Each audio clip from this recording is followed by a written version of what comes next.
Welcome to the Anxiety at Work podcast. I'm Chester Elton, and this is my dear friend and co-author, Adrian Gostick. We hope that the time you're going to spend with us will help remove the stigma of anxiety and mental health in the workplace and your personal life. And we're going to invite experts from the world of work and life to give us ideas and, most importantly, tools to deal with anxiety in our world.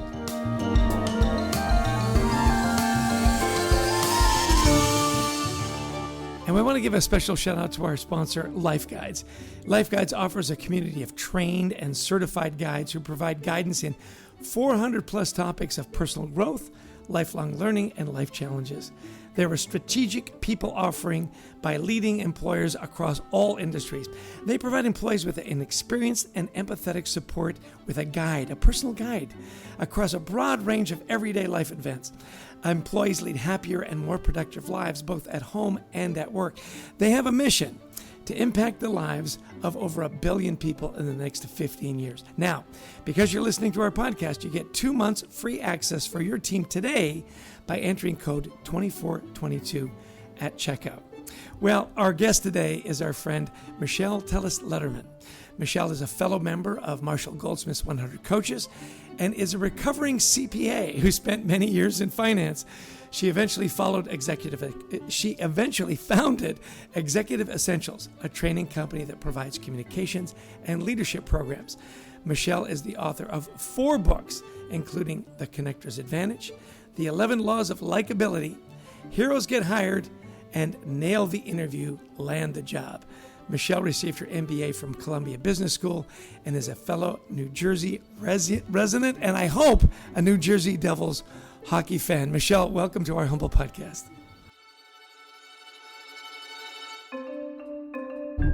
Thanks for having me. And as for the Devils, when I was 15 years old, I got to ice skate with them because they practiced in my hometown. I love it. But I can't say I watched a whole lot of hockey, but that was a pretty cool experience.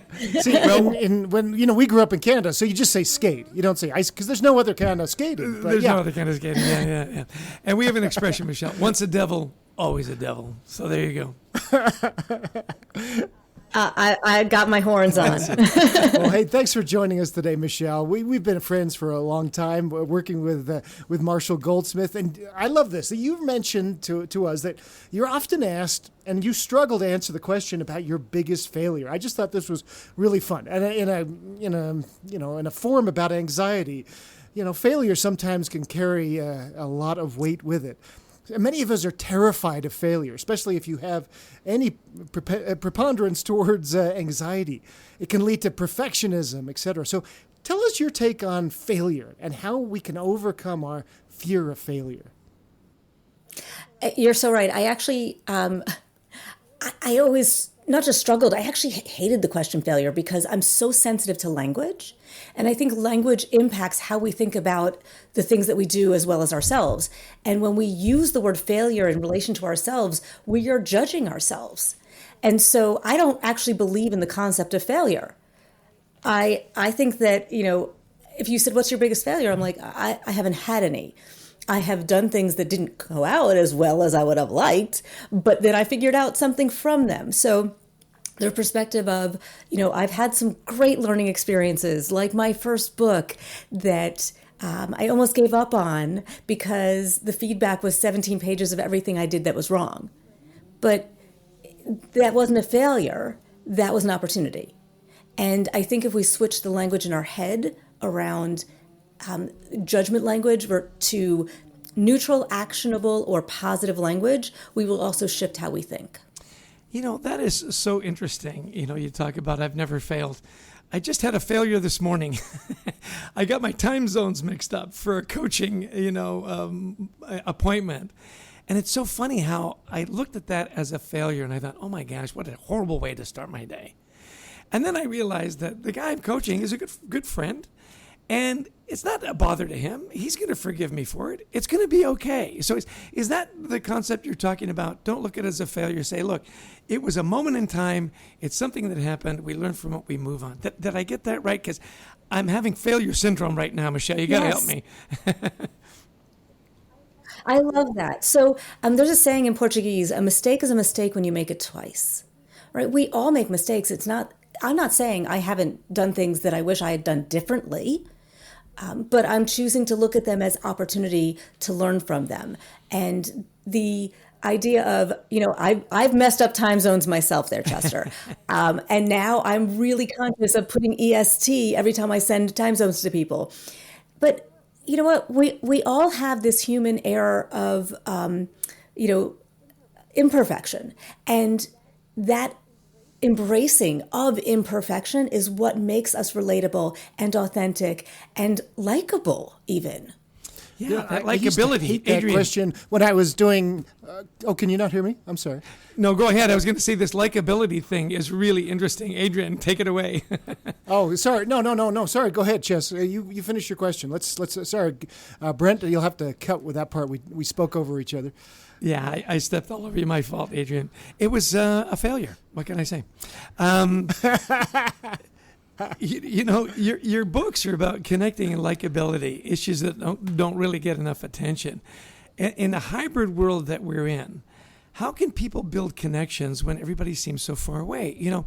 Again, just this morning, talking to my wife, I said, a lot of us have this problem where we want everybody to like us. We want to please everyone. And now in this hybrid world where we're disconnected, how do you keep those connections deep and vibrant? Oh my God, there's so many things I want to talk about there. One was the I think you also called it an epidemic of wanting to be liked, and as if that's a problem. And people are like, do you want to be liked or respected? And I'm like, those two things are not mutually exclusive. It took me actually a while to accept and embrace the fact that I wanted to be liked. That's not a bad thing or a dirty word. The idea of being liked is to feel connection, to feel understood, to feel heard, to feel valued, to feel embraced.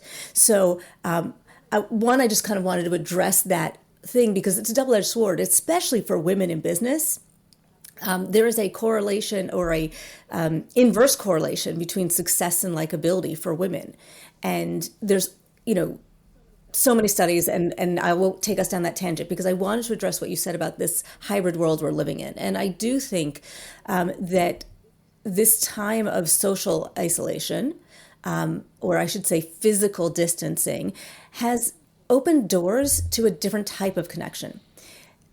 And we're examples of it. Being in the Marshall Goldsmith 100 community where we got on the phone almost every day for months, and then we got on the phone once or twice a week. And I haven't met so many of the 100 coaches, but yet I feel connected because of the frequency, because of the technology where, even though they can only hear us right now, we can see each other. And there's something to the visual component of connection. So I think it's given us a lot of reasons to reach out. It has opened up our eyes to what's behind our screen, right? So I never put on a green screen.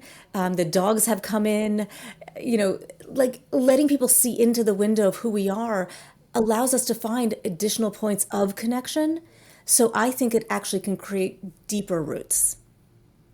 That's an interesting way of thinking about things. Michelle is actually embracing this versus, oh my gosh, one more Zoom meeting. Is there a way to, yeah. So, you write about a lot of the things that, sometimes we don't really address. Like, one of the things I love that you've talked about is public speaking and how that can be such a fear. And I see that in so many people. You look at a Chester Elton, if there's a microphone in the room, he is drawn to it like a moth to a flame, right?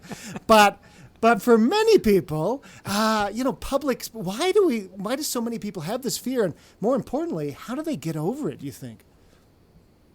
It's funny. I'm one of those people. When I was younger in high school, I was absolutely terrified of public speaking. And all those people who ran for student council and had to give a speech in front of the whole school, I'm thinking, no way, never, not me, no thanks. Why would anybody want to do that was kind of my philosophy. Roll forward 30 years, who would have thought I would have been doing this for a living? So one of the things I always say about public speaking is it can be learned. it doesn't have to be loved to be learned. I now love it, but I had all of those fears. And so there's behavioral, there is mental, there's physical ways that we can counter, and there's even pharmaceutical ways, but I don't go there. But there's ways that we can counter the aspects of fear that we feel. And it's first about understanding how fear manifests for you, right? So I'll put myself out there. I was the girl who in my junior year of high school took the public speaking class because I didn't like being afraid. And the feedback I received was, your voice shakes, you talk a mile a minute, of course, right? I'm from Jersey, Chester. we get that. Yeah. And your voice and your voice can't be heard past the third row. And it was, the three things that I've never forgotten that were said to me. And so what do you do? Okay, so if my voice shakes, what is that telling me? It's telling me that the adrenaline is focused there. So you need to stretch the muscles of where the shake exists. So there's different physical techniques that you can do to counter it. I might do a big hello. I won't do it to you guys' ears because it would hurt. But that stretches the vocal muscles. If my hands shake, I might just be doing some fist clenching or pressing of a pen so that I can kind of tire out those muscles. If it's my legs shaking, I do a little butt squeeze here and a butt squeeze there, or a toe squeeze here and a toe squeeze there. And so we counter the things that are happening for us. So those are some of the physical things that we might do. When it was, fear of the audience. And honestly, why are people afraid? They're afraid of the judgment. They're afraid of the rejection. They're afraid of feeling awkward, stupid, not being perfect, all of those things that you said before. And so we need to remind ourselves that you set the tone for your audience. And you are the person in charge of making them comfortable. So I can tell you a really embarrassing story of me in front of an audience. And it was, I'm a former professor of NYU. I used to teach in their business school, and I had part-time MBA students. Now, MBA students are very critical. I am one, I was one, I get it. And I'm trying to be dramatic. My first class, 10 minutes into the class, I climb on this table and I'm talking about perspective and communications. And then I'm thinking, well, how am I getting off this table? So I shimmy to the side, and what happened was, all my weight on the side of the table flipped. All the papers went flying, and so did I, off the table. And, I fell on the floor, I get up, and I look at, can you imagine somebody who's afraid of public speaking falls on her face in front of an audience? And what do? I got up and I went, excitement! And everyone laughed.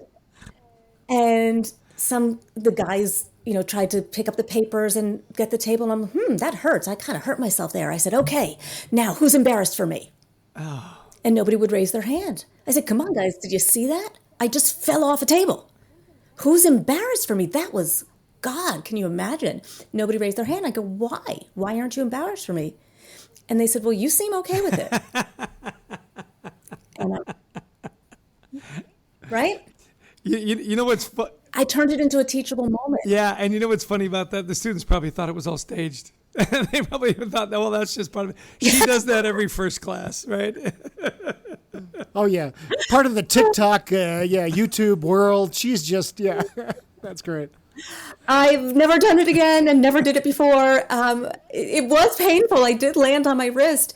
But that's the point. When you think about those fears, your audience is typically, 99% of the time, they're not out to get you. They want you to succeed. And you set that tone. If you're okay with it, they're okay with it. That's such great advice. And I've given people that advice too, mostly myself. So do you honestly think those people that have paid money to come to a conference, that are sitting and want you to fail? No, they want you to be amazing. Like, they're cheering for you. They really are. Hey, how can people...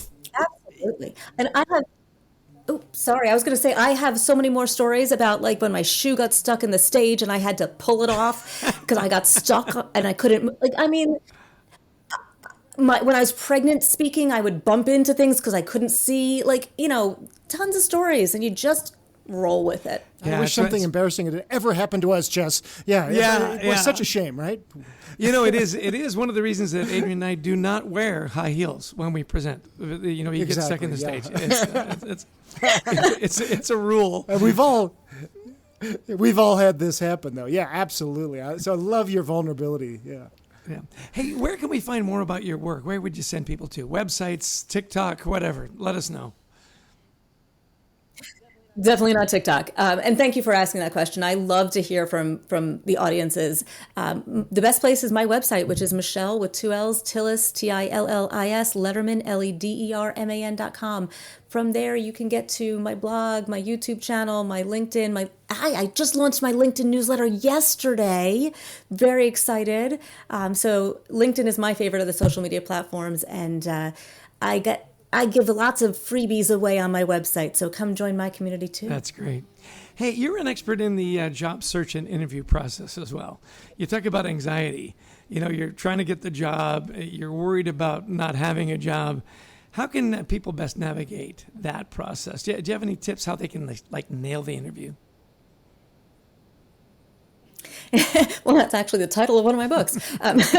The interview process is really 5 kind of distinct little phases. And one of the things I will say is the most important phase for you in managing your anxiety is the first phase, which is just rapport building. And that moment of, I know we're not doing a lot of in-person interviews these days, but there is still that rapport building portion where you do the chit chat, where you comment on something behind their head or what they're wearing or the weather or what it is, because when we're doing an interview, they're really only trying to figure out 3 things about you. Can you do the job? Do you want to do the job? And do I want to do the job with you, right? Do you fit in our culture? And so the do I want to do the job with you is the key to that opening rapport building moment. And I used to say when I would do the in-person interviews, I'd never sit there and look at my phone. I would say, don't even bring your phone on an interview because it's so distracting. Instead, I would look at what's on the table. I would talk to a receptionist. I'd look out the window at the view. I would look at the shelves and see what they have on display because it gave me something or someone to talk to. And that reduces the anxiety of the moment. When you distract yourself, when you engage in conversation and you display your curiosity, it almost feels like an exhale and we can relax into the conversation, which is really all an interview is. Yeah, we tend to, get so worked up, so anxious and nervous. It's just like public speaking. People know it. They smell it on you. And can you have some confidence? It's not life and death.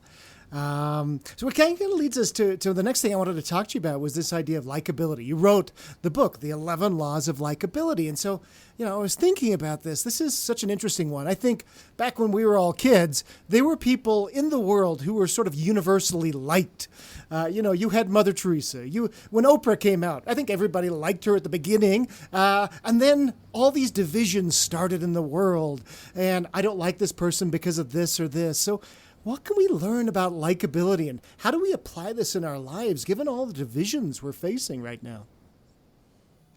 It was such an interesting idea. And when you said there were people universally liked, the person that went to my head was Bill Cosby. Yeah. He was everybody's dad, right? And roll forward years and how things have changed. One of the things I always say when people ask about this topic is you can't make everyone like you. And that's okay.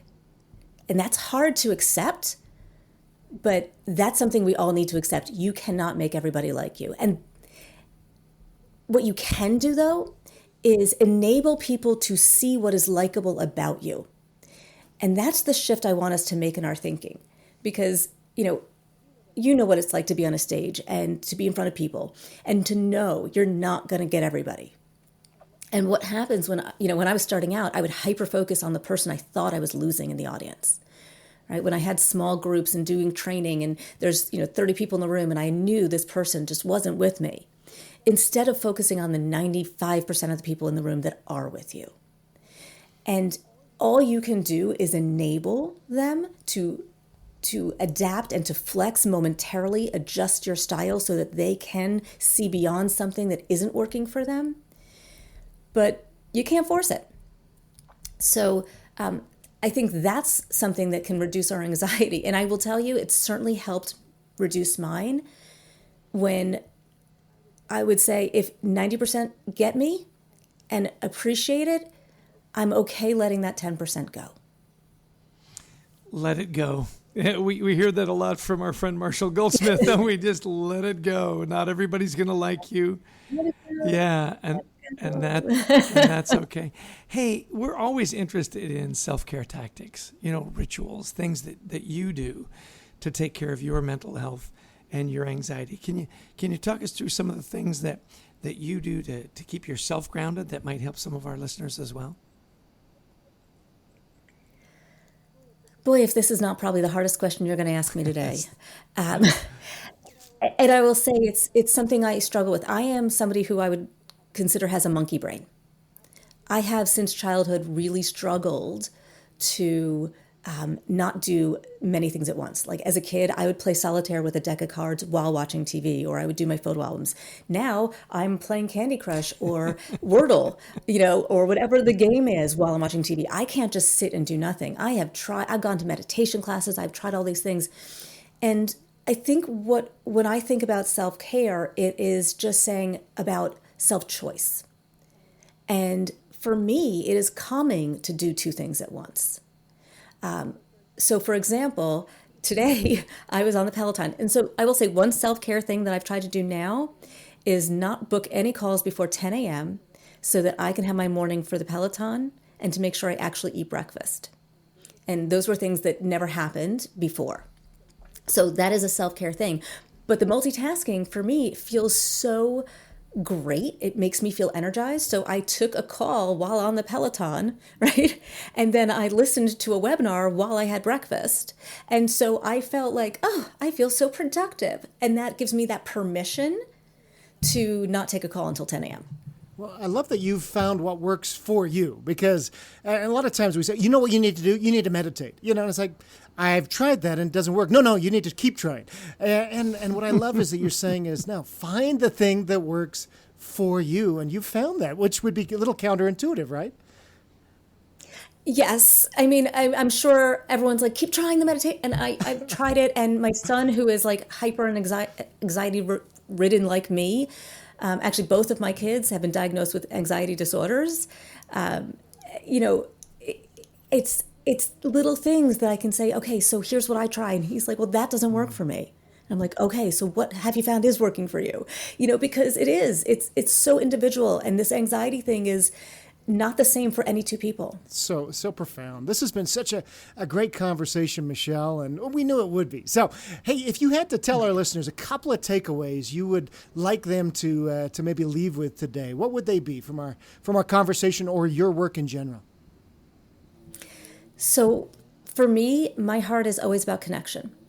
And I do feel that our anxiety and our results are all driven through our relationships. So when we have people in our lives that we can have as sounding boards, when we have people in our lives that help talk us off the ledge, when we have people in our lives that are cheering us on and giving us that confidence when sometimes we don't have it in ourselves, that is everything. And we are going to be happier, healthier. I mean, social isolation is an absolute epidemic, and it is harder on you and your health and your mortality that if you smoked 15 cigarettes a day for 10 years, or if you had obesity. So eat, drink, smoke, as long as you got good relationships, you are good to go. So just keep connecting. This is not health advice, anybody, by the way. No. I don't think we've ever had anybody give us the advice that we should go out, eat badly, drink and smoke. Thank you. Yeah, this is a first. There's no doubt about it. The views. As long as you're doing it with friends, you're gonna feel That's good. Right. The views of Michelle Tillis-Letterman, by the way, may not be the views of the Anxiety at Work podcast. No, that's great advice. It is. It's fun, and hey, this has been just such fun to get to know you even better, Michelle. Likewise.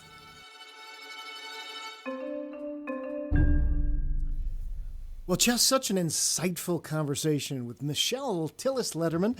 I love, first off, talking about failure because, if you have anxiety, if you even have tendencies towards any sort of stress in your life, failure is something you avoid at all costs. And I love this idea that she says of mistake is a mistake when you make it twice. We've got to change the language around that, right? Well, and she very specifically called out women in the workplace, that women feel that added pressure to be perfect all the time. And then she gave us a couple of her personal practices, which I thought was so great. She goes, I never used a green screen. If the dogs come in, the dogs come in. I want to be very transparent and have some fun with it. You and I've had, presentations we're making and, my granddaughter wanders in the room or whatever. You kind of go, look, life is life. Don't worry about being perfect. And then she does say, it's only a mistake if you make it twice. Everybody makes mistakes. Let's coach you up and get it there. Well, what else did you take away? I as a likability expert, she does a lot of work in helping people get hired, etc. Yeah. And so, this whole idea about would you rather be liked or respected? It reminds me of Michael Scott. Would you rather be loved or feared? Well, I want them to fear how much they love me. He right. says. I want both. Yeah, and sometimes you can. But we've always said, look, those two things are actually quite connected. It's very hard to respect somebody you don't like and vice versa. So, as you think about this, as you think about likability, one of the hard things that we have to accept that Michelle talked about is not everybody's going to like you. If you get to 90%, you're doing really well in life. And we see that with all the division out there. Is there a politician who's universally loved? No. If somebody can get to 51%, they're feeling great. Yeah. She talked about her public speaking fears as well. That she actually took a class and the feedback she got was horrible, that she'd basically never be a great public speaker. And she said, isn't it interesting on that likability scale as well, when we're presenting, who do we focus on? We focus on like the 3 people in the room that aren't paying attention. A huge mistake. Focus on the 97 people that are. And that they're actually cheering for you. People don't want to come to a presentation and have you fail. They want to come to a presentation and say, hey, that was great. They literally are cheering for you, right? Same with job hirings. The person who's interviewing wants you to do well. They want you to be the one, right? They're not coming there hoping that you suck. And I love the 3 things that they're looking for. Can you do the job? Do you want to do the job? And would I want to do the job with you? Now, that last one's actually kind of important, right? Because we do tend to forget that we're trying to create a connection here. And sometimes we're so businesslike and so focused, and they're tossing us little lobs to see if we'll hit them out of the park with a little levity, a little lightness. And sometimes that's hard when we're all so nervous, right? Yeah. And she said, look, just pay attention to, what they're talking about, what's on their desk and so on, just to build a little bit of a rapport, to have some kind of connection, because that likability does go a long way. I mean, how many times have we seen in organizations, even ones that we have led, where a person with great talent, can really rub everybody else the wrong way. And even though there's a great talent there, it just doesn't mesh with the team, and it's not worth trying to manage around them. Get people together that actually enjoy being together. You're going to be more productive. You can have a better place to work. Great takeaways. It really was. Great takeaways from Michelle. I think probably my last one, just as she was talking about what makes her calm, is multitasking. We've never heard that before. Yeah. Never heard that before, but I love the self-awareness that, look, we all are very different. And when people tell us, well, you need to do this or that, no, I need to do what works for me. And that's the secret of anxiety, is figuring out what will bring you to the present. Maybe it's gardening. Maybe it's meditation. But maybe it's running a marathon. Figure it out for you. It's so funny. I talk about my dad a lot. And it was kind of interesting when she said multitasking. I remember my dad loved to doodle in meetings. And they were quite elaborate. Actually, I wish I'd saved more of them, and he'd add color and the whole bit. And he said people would call me out on it. And he would literally say, I listen better when I doodle. He listens better when he multitasks. So to your point, find out what your thing is. And in meetings, I listen better when my eyes are closed. And it looks like I'm sleeping, but no. So if you see me that way, just know. So when you're really engaged is when the drool starts to come down? That is double engaged. Hey, we want to thank everybody for joining us today, for listening in, to our producer, Brent Klein, to Christy Lawrence, who helps us find amazing guests like Michelle, and to all of you who've listened in.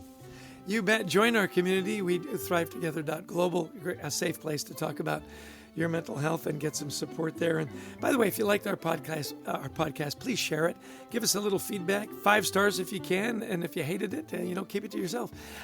Send it to your friends. There's lots of people out there struggling, looking for resources. And of course, pick up a copy of our book, Anxiety at Work: 8 Strategies on How to Deal with All These Situations we talk about. Some great resources there as well. Well, thanks so much for giving us your time, giving us your attention. And Adrian, one last word of wisdom as we head into the Well, we wish you nothing but the best of mental health as you go through this weekend and through this week. Thanks, everybody, for joining us. You bet. Take care.